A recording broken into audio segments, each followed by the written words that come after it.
Hey, yo, it's Dominic D'Angelo. It's Rumor and Innuendo. It's a Monday. I'm by myself for right now. Well, we're waiting to hear from Robert. We'll see what happens. But it is quite the snowstorm, as everybody is well aware. Holy cats. I had to work yesterday at Whole Foods, and they closed early, surprisingly enough. And I had to walk back in that monstrosity. Quite the experience. But let's say hi to some folks in the chat here.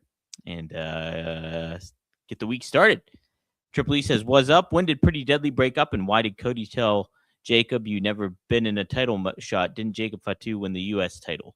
Yeah, he did, but I mean, he's meaning the world title. And then on top of, when it comes to Pretty Deadly, Kit Wilson, what's the other gentleman's name? Part of it, he got really badly injured, and so I don't know how long he's out for, if he's set to return at all. I hope all is okay with him because they were a fun tandem. But yeah, so that's why Kit Wilson is on his own right now. Jeff Henninger. Hello, RNI. Wow, Robert and Dom. Can't believe your boss made you guys come into work today, too. I know. Holy smokes. It's what happens when you got the remote gigs going on, right? Jeez Louise. Cami Star agrees with me and says too much snow. There is a lot of snow. I do want to go out after this and see if the gym is open and maybe a coffee shop. I know there is one coffee shop open in Pittsburgh, like on my way to the gym. I know for a fact they are because they made the announcement before, but I'll venture. I have not ventured out yet today, but I plan to after this. So pray for me.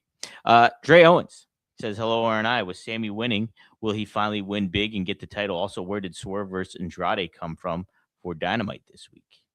Who knows? Who knows? Look, I did not get to catch Collision as badly as I wanted to because I wanted to watch Billy Gunn. And I saw a little highlight of Billy Gunn hitting the Faymaster on Kyle Fletcher, and then Kyle Fletcher kicking out. And I'm like, what? He can't kick out of the Faymaster. That's egregious. Egregious. I don't care who you are. But I will say this. From what I see on the peripherals of Collision, it seems like a better ran show than Dynamite. Am I wrong on that?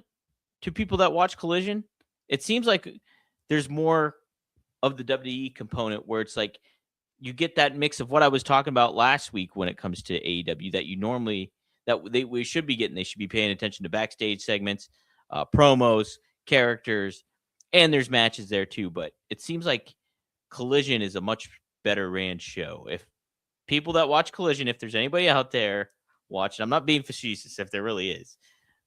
Tell me what you think of Collision. Is it a good show? Is it differently ran than Dynamite?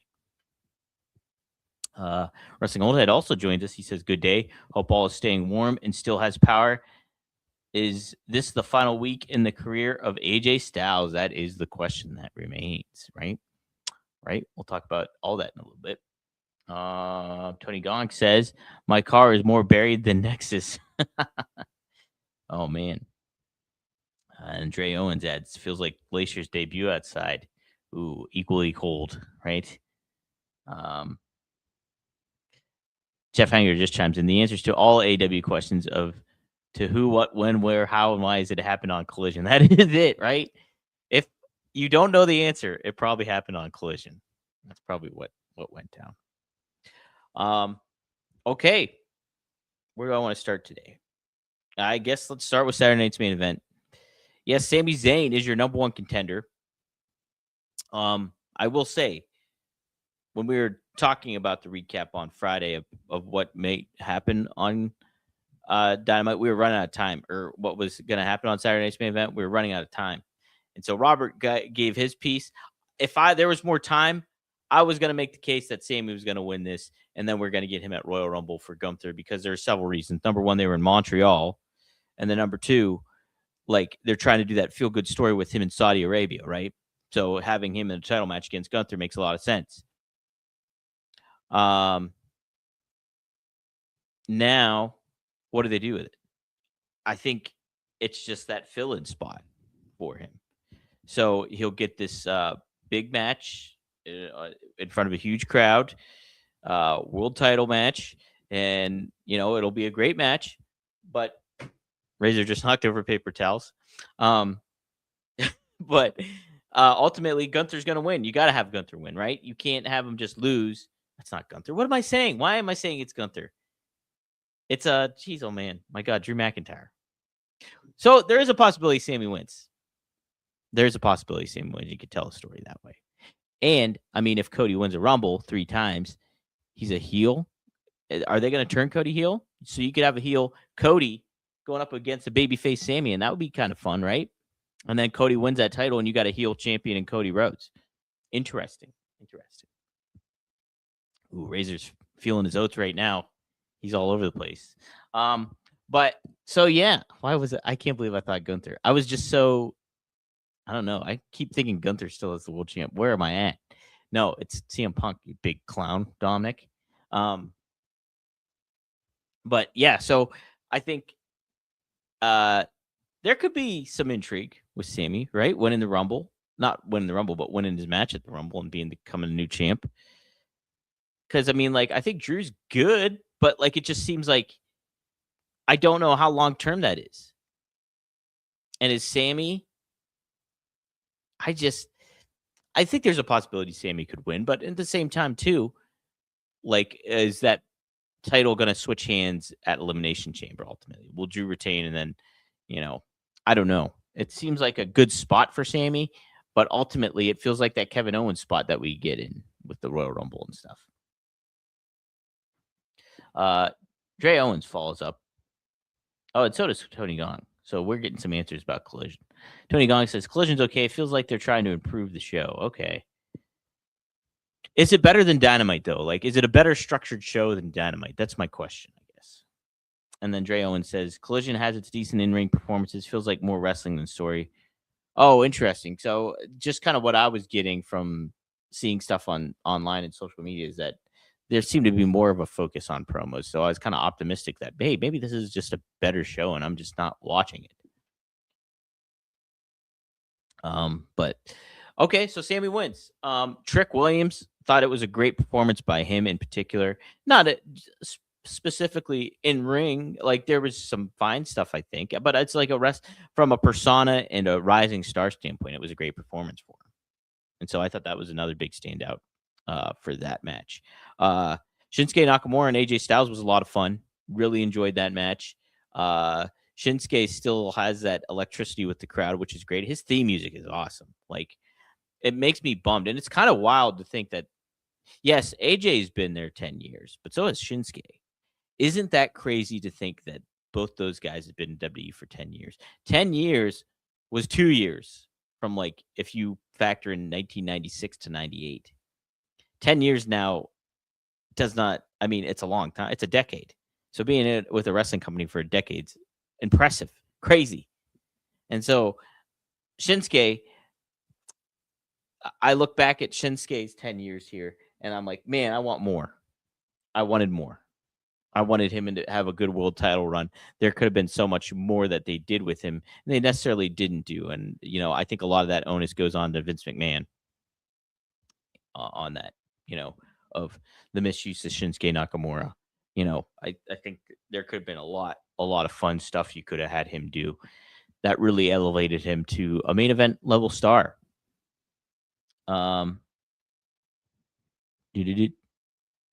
Yeah. Okay, so chiming in here with the Dynamite discourse. Personally, I think Dynamite is better. Collision, I think, is having less throwaway matches lately. Okay. I mean, if I'm really parsing through the tea leaves here, there's a lot of throwaway matches on Dynamite. They're good. They're with names, but like, if I look at it and watch it from a match and think about the long-term ramifications, nothing really feels impactful. Like, it's not gonna, oh man, I'll remember that, how fun this Orange Cassidy Adam Cole match was, but what's the ramifications of that? What's the after effects? So it's like, they're great matches. Do not get me wrong, they're great matches, but do they really like have longevity? And Wrestling Old Head also adds in, I agree, Dom. It's that information superhighway effect. Everything moves faster. It is crazy. It's just really, really wild. Like Kofi, how long has Kofi Kingston been in WWE? I always use him as like the the parameter, or I guess is it the barometer? I guess maybe it is for that kind of stuff. And it's just like he's been there forever, and like great for him. But it's just like wow. It's just like I look back at somebody like Scott Hall, and what Scott Hall was in WWE from 1992 to 1996, 4 years, crazy.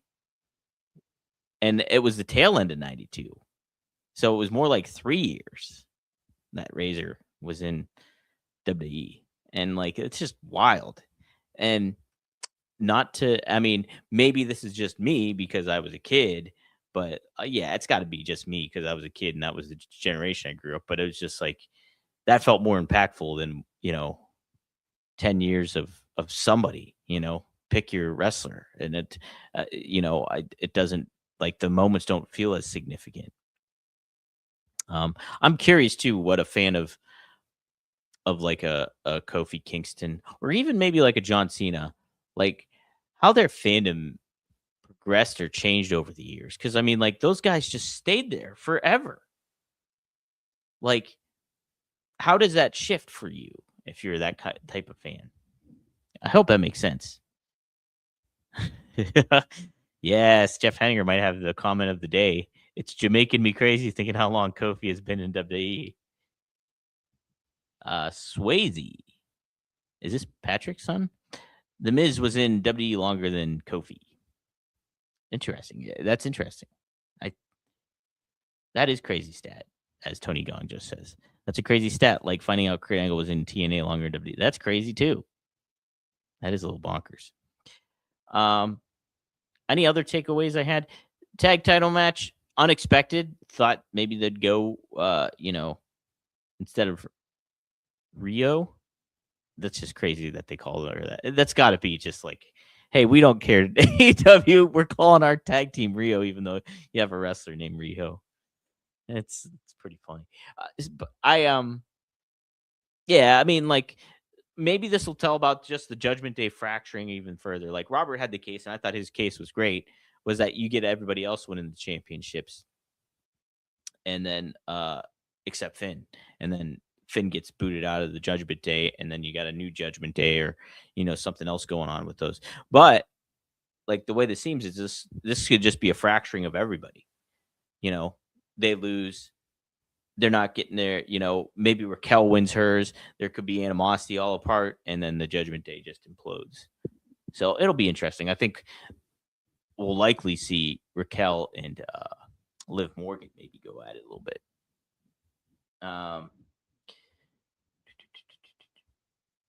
Let's see.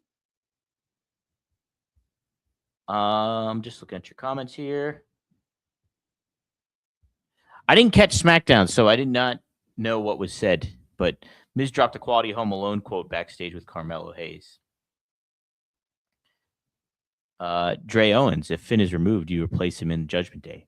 Depends on what you want to do with Judgment Day. I think you could potentially have more legs with Judgment Day because look how long that faction has lived in the different iterations of it, from Edge leaving to Damian Priest and Rhea, and like so in the elevation of Dom. So I mean, I think there's potential if you really wanted to.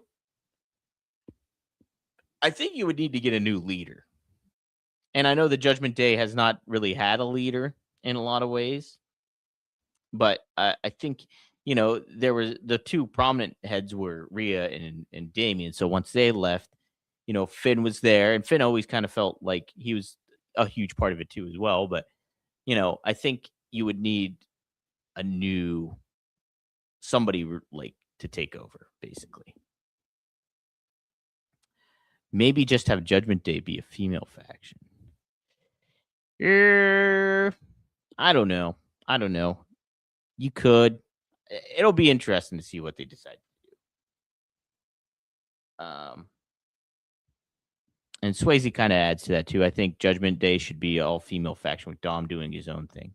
Do you mean own thing in Judgment Day, or like he's still part of it, but quote unquote it's an all female faction because it's Liv and Roxanne and Raquel? Okay, so the Miz said You're what the French call les incompetents to mellow. That's pretty funny. The Judgment Babes. All right.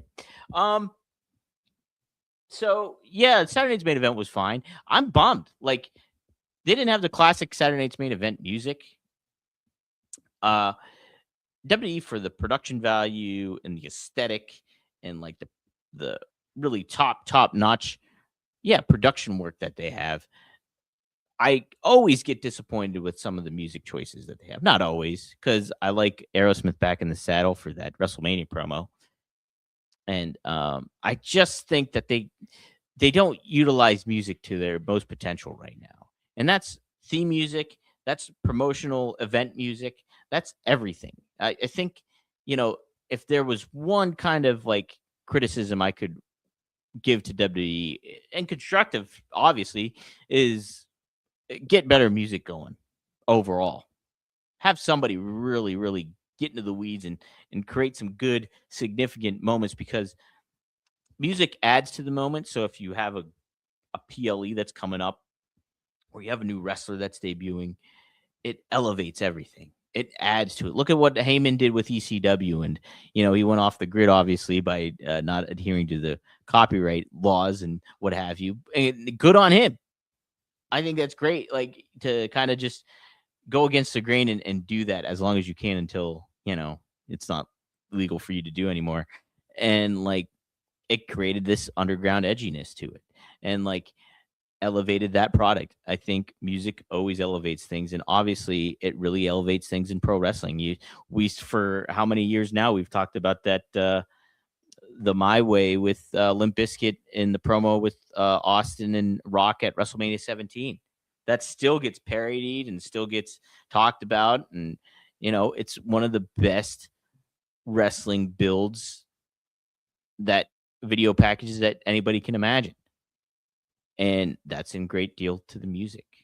So I have this is across the board. AEW needs to do it too. Like all of wrestling really needs to embrace music more and do what, obviously you can't spend, hand over fist over like copyrighted music and stuff like that. But definitely you need like a Jim Johnston going on in there. So there's my speech on music for the day. I agree, says Wrestling Hood. One of the reasons why I love ECW, Natural Bone Killers, Man in the Box, Enter Sandman, all added an experience. Yeah, absolutely. Swayze says the music is the main thing with presentation. It's one of the bad things about the Rumble. It messes up the pop because people don't recognize the music. 100%. You had these even in the Attitude Era, you had so many significant theme songs that, like, obviously Glass Breaking, Do You Smell What the Rock is Cooking, Car Crash, Kane's, chiming in, RVD. Then you got like Kurt Angle. My gosh, Steve Blackman had amazing music. Steve Blackman's theme was one of my favorites. Ken Shamrock's theme was balling. I absolutely, man, before he was the first Attitude Era star for me was Ken Shamrock. That's not a joke either, because I was WCW, so I was watching NWO and all that stuff. But once WrestleMania started hitting, and I saw, Steve Austin's like feuding with Mike Tyson. This is weird. And then, but who caught my radar? But Ken Shamrock. I freaking love Ken Shamrock. I almost swore. Yeah, Ken Shamrock's the bee's knees. Hey, guess what else is the bee's knees, everybody? Guess what else? That's Blue Chew. Fellas, you already know what time it is. It's time to level up, and Blue Chew's just dropped something crazy. I'm talking next level championship belt, gold-plated energy. Blue Chew Gold is the newest innovation from the #1 chewable ED brand. This ain't your grandpa's little blue pill. No. This is the 4-in-1 beast that's selling the gold standard, Shelton Benjamin, for performance. We're taking 2 ingredients for blood flow to keep that rocket pumping, mixed with apomorphine and oxytocin to turn up the arousal and connection to your brain and body. Blue Chew Gold dissolves under your tongue and works as little just in 15 minutes. That means you can get it on quicker and stay in the game longer. Elevation without a hesitation. This is peak passion and peak performance in a single tablet. So full ignition in 15 minutes or less. And we've got a special deal for our listeners. Get 10% off your first month of Blue Chew Gold with code RUMOR. That's promo code RUMOR. Visit BlueChew.com for more details and important safety information. And we thank Blue Chew for sponsoring the podcast. Also, we'd like to welcome back Cash App. That is right. Cash App is back with us too. And what's one money lesson that you've learned earlier, and how are you trying to pass that down to your kids? That's something I always think about is like, man, I wish my parents and my school system did not fail me in the way where they teach you the basics of financial management. Financial management 101. This is what you do when you go live out on your own. This is how you budget yourself and be mindful of where to spend your money, where to keep your money. Obviously, we're kids and you're immature and you're still trying to get the lay of the land of life in general. But like having a financial situation that you can be confident in and kind of know what's going on is extremely helpful. But let's talk about Cash App. For all the parents out there with teenagers, we know you're already trying to keep a million different things under control. Cash App is there to help make sure your teens' money and their spending isn't adding to that craziness, man. Yes, absolutely. Cash App is designed to meet teens from ages 13 to 17 where they are, with intuitive educational tools. Available through sponsorship by an eligible parent or guardian, teens can get access and personalized Cash App card that comes with different colors and patterns to fit their style and their ability to instantly access money from family and friends. Cash App makes managing money feel easier and honestly just cooler than other options out there. So the platform that also has tools can also help teens develop a real world financial habits in a space that's safe and easy to navigate. So there you go, right? With your oversight and approval. Your teen is getting their first job. Cash App can get them access to their paychecks up to 2 days early and can help them achieve personal saving goals that they can set for themselves, all within the app. With Cash App, these tools become something they actually want to use because they were designed with them in mind. And get it in early because we're all creatures of habit, right? Finally, no one wants unnecessary or surprises. With Cash App, there are no monthly fees, no minimum balance requirements, and no hidden charges when sending or receiving money. With the Cash App card, you and your teen can bounce and receive 24/7 fraud monitoring. And if something ever feels off, you have the ability to lock their card right from your phone in just one tap. How about that? Skip the stress and give your teen a way to learn the financial responsibility with no hidden fees. Download Cash App and get started today. For a limited time, new Cash App customers can earn $10 if they use code FAMILY10 in their profile at sign up and send $5 to a friend within 14 days. Terms apply. Cash App is a financial service platform, not a bank. Banking services provided by Cash App bank partners.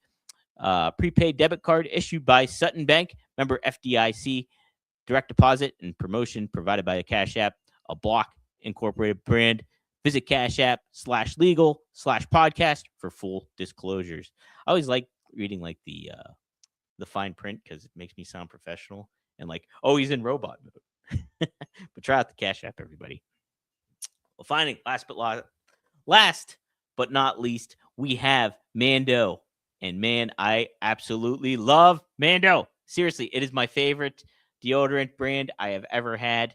I seek it out now that it's in stores, and it's very, very exciting because I love the Mount Fuji. You smell like an adult when you use Mando. Look, I was watching Saturday Night's Main Event, and I just was catching the Cody Rhodes and Fatu brawl like on the outside, and I'm just seeing all these like neck bearded fans, and they're just like standing there watching like up close and personal with Cody and Fatu, and I'm like, that kid has to stink. He's got to smell. I was like, is he wearing deodorant? I don't think so. I don't think so. So don't be like that. Break the mold of your typical wrestling fan. Some men mask their BO with sense. Mando gets the job done right. Don't mask it, Mando it. Available in retailers near you, or head to shopmando.com because for a limited time, new customers get 20% off site-wide with our exclusive code. Yes, use code RUMOR at shopmando.com for 20% off site-wide plus free shipping. shopmando.com. Please support our show and tell them that we sent you. Mando's got you covered with deodorant plus sweat control. Say goodbye to sweat stains and hello to long-lasting freshness.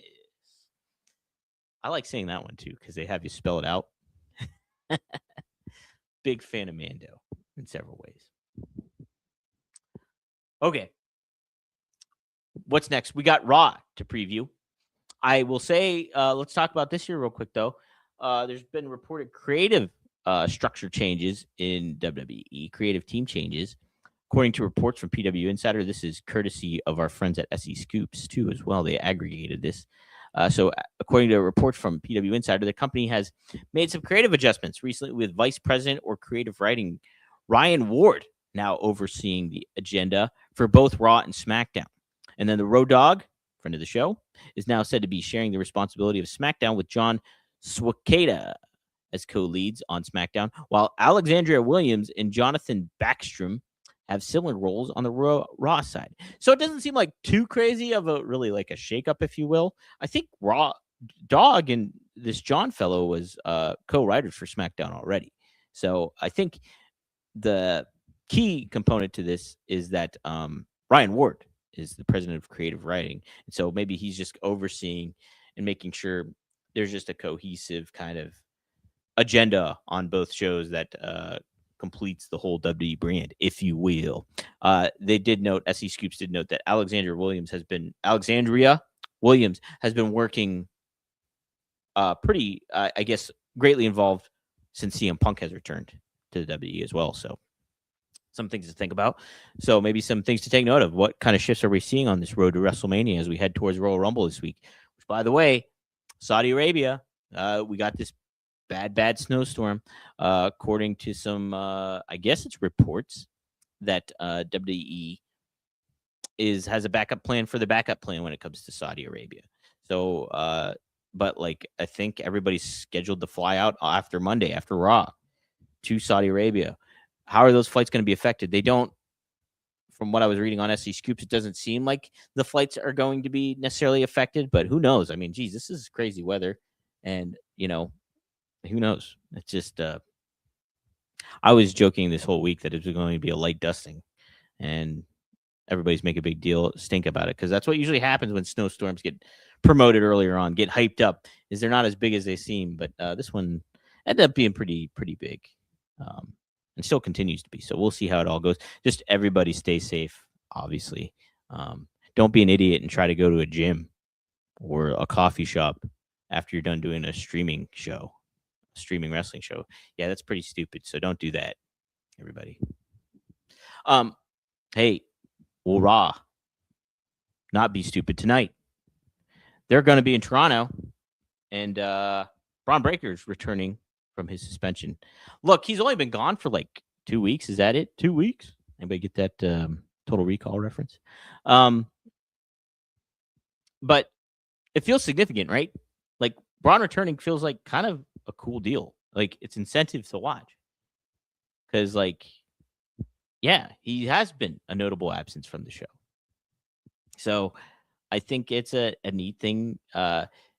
When you hype stuff like this and promote it in the right manner and, you know, create a story out of it, somebody getting suspended even for 2 weeks kind of can feel like a big deal, especially if it's a named star. Like imagine if Austin got suspended for quote unquote 2 weeks in the Attitude Era. Boy, you don't want to do that because Austin was your moneymaker, but like it's just like felt like a big deal when he'd return, right? Oh, Austin's coming back. I gotta watch now. So good stuff there. Be interesting to see how they handle it all. This has been interesting how they've handled this. Is the WWE World Tag Team Championship number one contenders? Like they've had, it seemed like it was going to be Alpha Academy, and then we didn't know who was going to be the number one contenders for these championships. But now we have the New Day versus Alpha Academy versus Los Americanos. That's Bravo. That's Rayo. That's the first time I knew those names, like in one sitting. If you asked me to name the Los Americanos, I wouldn't have been able to until right now, until I have the words in front of me. And then we have the American Made. That's Brutus, Creed. I almost said Brutus Beefcake, and Julius Creed, the Creed brothers. I love the Creed brothers. They should have been on television this whole time. It's crazy. It's really crazy. Like Chad Gable gets hurt. These guys don't even get any TV time. And I said way back when, Julius Creed, he could be your next kind of Bruno. And I want to see him talk more and see how he can handle himself in front of the camera more by himself as an act. But I think there's some potential for Julius Creed as a top star. But we'll see. AJ Styles will speak after defeating Shinsuke Nakamura and lead to Gunther. I did want to hat tip Michael Cole for mentioning the aspect that like, hey, everybody here was thinking that AJ Styles is going to have like this year-long farewell, but this could end a Royal Rumble. And I thought that was good for him to do. Like, because like we're all thinking, all the fans are thinking that, oh, AJ announced that he was going to have like a year retirement and it could end at Saudi Arabia. Oh, this is crazy. Like, that's what the fans are thinking. And so I hat tip to Michael Cole for actually saying it. Because like that is what we're thinking. All right. So that's what's on tap for Raw tonight. Let's say what people are talking about here in the chat here. Man, my contact is not doing so high right now. So we're a lot of powerhouse hops chat going on. Oh yeah. So the new Hobbs name. What do I think about it? Royce Keys is the reported name for new Hobbs. For the new powerhouse Hobbs. The new powerhouse Hobbs. Sure. I like Royce as a name. Keys, Hobbs. I guess that works. You can do Keys open doors. Ooh, see, that's what Wrestling Old Head suggested here. That should be his catchphrase. Keys opens doors. Does he need keys to open doors so he can knock them down? I don't know. I don't mind it. It's like with anything else. I think it's like whenever you have a kind of a drastic name change such as that, you're not keeping the Hobbs or you're not keeping Powerhouse. You're completely changing his name. Like, so Punishment Martinez, I always liked Punishment Martinez. And I think I'm still partial to Punishment Martinez. That's Damian Priest, if you folks weren't aware. That's what he used to be called in ROH. So to change Powerhouse Hobbs to Royce Keys, I mean, I think he could fit that bill. It's like, I think it's fine. You know, honestly, I wouldn't know. I wouldn't know what to call him. I maybe would have called him Hobbs, or I don't know. But yeah, I think it's okay. I don't have any qualms. Wrestling World, it's a good character for Hobbs to be a friend or enemy from Jacob Fatu's past, where he was hustling. They have a similar story, and that'd be a banger of a match. Ooh, that would be pretty good. We already know the context of Hobbs, though, outside of wrestling. I mean, they're both.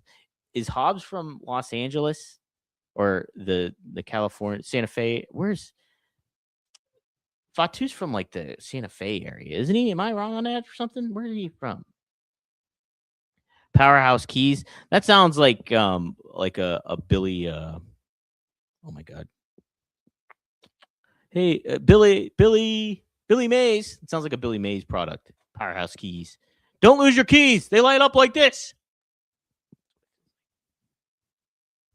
Razor. Messing. I have some vermicelli noodles in a package, and he's messing with the package. Royce the 61, the 6'1". Razor. Hold on a second. Razor, come here. Come here. Come on. Come here. Don't. All right. Let's see. I'm just trying to look. What about Brick House Show? No, that's not going to work. Brick House Shaw? No. Okay. Whenever I think of Shaw, I think of Jaws. Robert Shaw, the actor Robert Shaw. So that's just me. Okay, so Hobbs is from SoCal and Fatu is from NoCal. See, you could do that. It could be like a Grand Theft Auto San Andreas kind of vibe going on. It's not bad.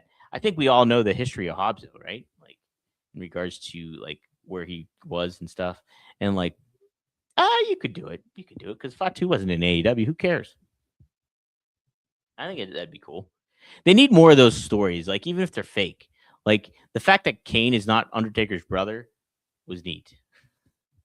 But it's his brother on television. They need more of that stuff going on. I want some more like fake relatives and fake friends happening, like fake history between two people. Yeah, I'd be for that.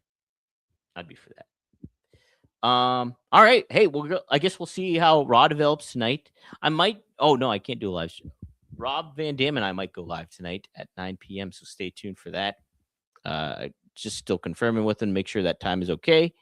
And that we have that on the docket. But should be interesting. Yeah, we'll go live, talk some news. I'll get his thoughts on a couple of things. Chris Jericho had some thoughts about ageism, and I always think that's fascinating to talk to Rob about.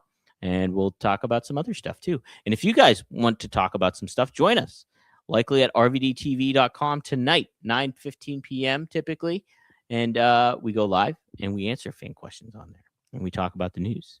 And sometimes we have guests, like we had Big Vito last week, which was by far one of our funniest shows we ever had. Funniest shows ever. Check it out right now, rvdtv.com. Be sure to like, share, subscribe. And this week I'll be doing more with Studio One Sports. So there'll be some live streams. I'll promote that on here too as we move forward. But thank you all for tuning in. That includes Wrestling Old Head. That includes Dre Owens, Jeff Henninger, Cammy. We got so many other folks in here. We got Kuterer, who also says done. It's not Calvin Hobbs. That would have been 2 on the nose. And then Swayze also joining in with us too here. So thank you, everybody. Tony Gong as well. Can't forget Tony Gong or Devin Dowling. Thank you.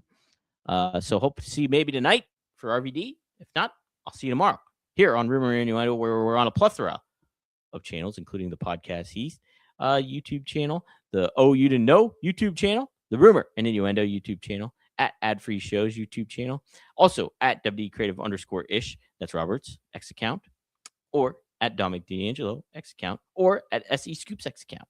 So best of luck in your future endeavors. Stay safe out there. If you brave the elements, wear some warm, and get your powerhouse keys ready with you so you don't get locked out. How's that sound? All right, peace up. 8 Town down. Shh.